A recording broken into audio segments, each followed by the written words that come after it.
Let's talk about the moves that we've seen in the market just the last few days. Looks like the market is kind of looking past this new variant of COVID and kind of taking an optimistic turn on things. How are you feeling about things, and would you jump in here? Well, yeah. So I think that more than the virus, the real story in the market, which has been now for many years, is the price of money, that the price of money is extremely cheap. And it's hard to keep the market down given where the price of money is. But the two concerns, which I think are being telegraphed by many people now, is one that we are going to see a change in the price of money over the next few months, unless something really serious happens. And the second big concern is just the incredible amount of retail mania that has been gripping markets, not just in the United States, but across the world.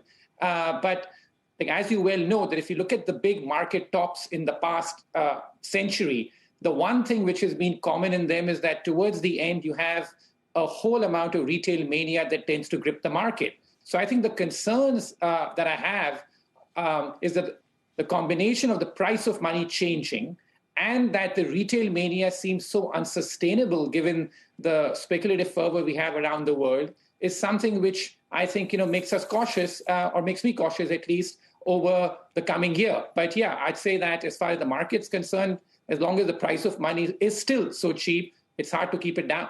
David Solomon from Goldman Sachs was with us earlier this hour, and he said basically the same thing. It's the Fed that the market is now going to focus on from this point, he thinks. And while the Fed may be tapering more quickly than they had earlier telegraphed, you're still talking about them expanding the balance sheet, at least for a few more months. Price of money may get a little more expensive next year, but it doesn't seem like it's going to be at a breakneck pace. And when you compare that to inflation, which one wins out? Well, I have a slightly different view on this, Becky, because, in fact, in the previous piece I'd written in my column in the Financial Times, I'd argued that the world is stuck in a debt trap. Mm-hmm. That if you look at the global economy today, the level of debt is just so high. It's 4 times the size of the underlying economy on a global basis.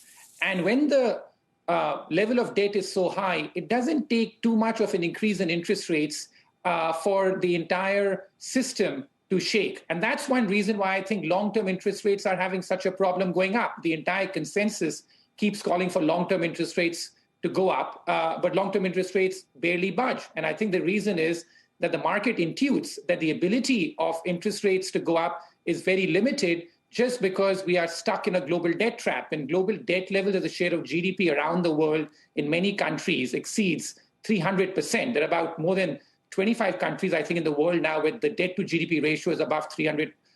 When I first started in this business 25 years ago, it was only a Japan story. Now there are like a whole bunch of stories from US to China in the same camp. So the ability of interest rates to go up and the price of money to change is rather limited. Therefore, the long-term interest rates are stuck and we are in a debt trap, and it won't take much of a change in price of money for asset markets to also get rattled.